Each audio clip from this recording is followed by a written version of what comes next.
Detroit é a terceira colaboração entre a realizadora Kathryn Bigelow e o argumentista Mark Boal e nasce mais um excelente filme e um retrato frio de um dos episódios mais tristes de discriminação racial que a cidade americana já presenciou. Sejam bem-vindos ao Lanterna Mágica.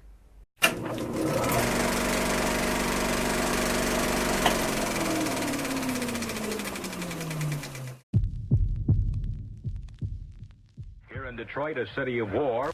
On the city's west side, a 150-block area is off limits to everybody. U.S. Army paratroopers, National Guardsmen, state and local police are continuing the fight against a handful of snipers.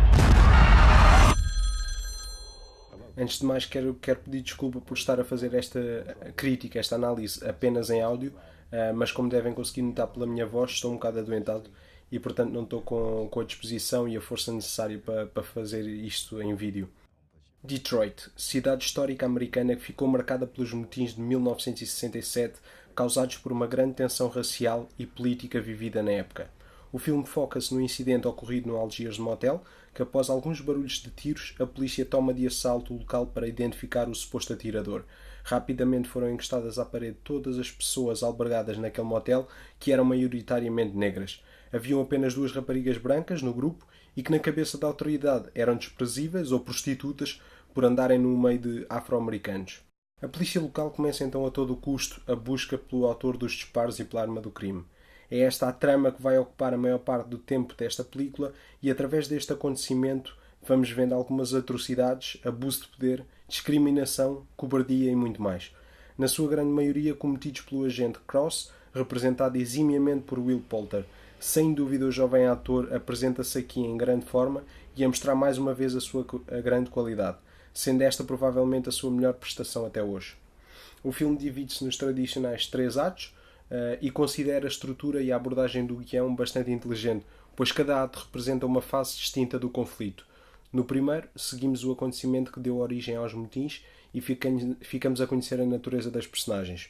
No segundo, seguimos o incidente do Algiers Motel e, por último, vemos como a vida destas pessoas foi afetada.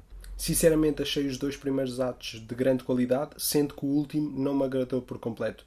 Gostava, por exemplo, de ter seguido um pouco mais a personagem representada pelo ator John Boyega, diz Mewes, ele que tem aqui um papel pacifista e que, sendo um segurança negro, tenta apaziguar os ânimos entre ambos os lados.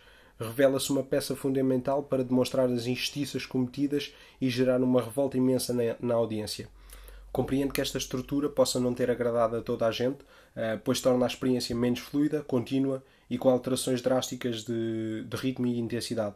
Porém, a meu entender, o filme tenta ser simbólico e faz com que as personagens e os eventos escolhidos sejam o espelho das atrocidades, do terror que toda uma cidade passou e como deixou marcas profundas nos seus ocupantes. E acaba por ganhar força e dimensão com isso. Daí ter achado que a seleção de personagens foi muito acertada. Penso que um dos grandes feitos do filme foi conseguir distanciar-se o suficiente de forma a não ser demasiado julgador para com os personagens, tentando simplesmente mostrar-nos o que aconteceu e não a manipular-nos. Fica claro que, apesar da grande discriminação racial, nem todos os agentes da autoridade eram maus, mas infelizmente muitas vezes não se opunham à discriminação e abuso de poder com medo de retaliações e dos problemas que isso podia acarretar, o que demonstra alguma cobardia, não é? Como também alguns dos autores dos motins aproveitaram simplesmente para cometer roubos no meio da rebelião. Mais uma vez, a realizadora Kathryn Bigelow demonstra que um dos seus fortes é trazer uma grande intensidade e tensão para os seus filmes, ao ponto de algumas das cenas se tornarem claustrofóbicas e criar uma grande ansiedade no espectador. E uma amostra disso é logo a cena inicial, em que ficamos sempre na expectativa de quando é que vão ter início as agressões entre a polícia e os moradores do bairro que estava a ser alvo de uma rusga.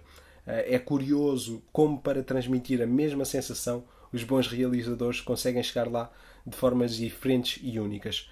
Digo isto porque foi inevitável comparar esta cena com uma que acontece em Sicário, em que o ambiente é bastante pesado e existe uma tensão enorme, mas a nível de som, movimento de câmara, a cena é muito diferente e ambas as abordagens funcionam na perfeição.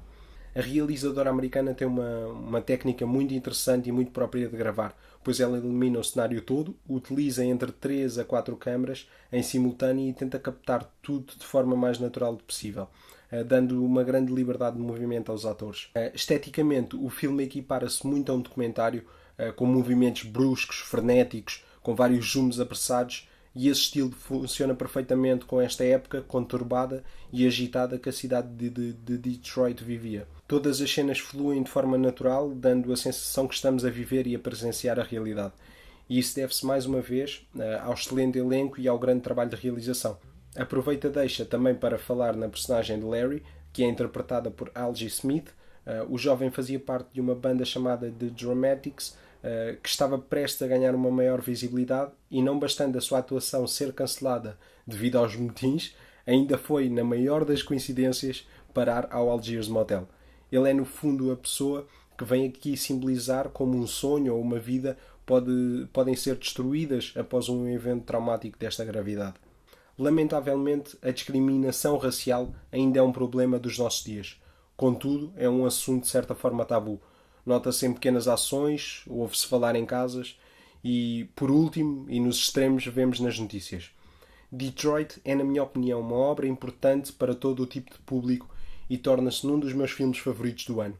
Não é agradável de se ver, pois é demasiado perturbador, frio e realista, mas é necessário, porque apesar deste evento histórico ter ocorrido há precisamente meio século, o filme e os seus acontecimentos são muito mais atuais do que possa parecer num primeiro olhar.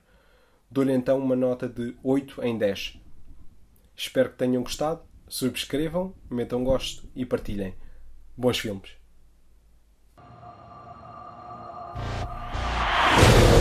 This city has problems, but change is coming. I told you what I saw. I'm trying to help here. Change is coming. They're kids. What's the matter with you? Change is coming. They're gonna kill us, man. Change is coming. I need you to survive the night. Survive the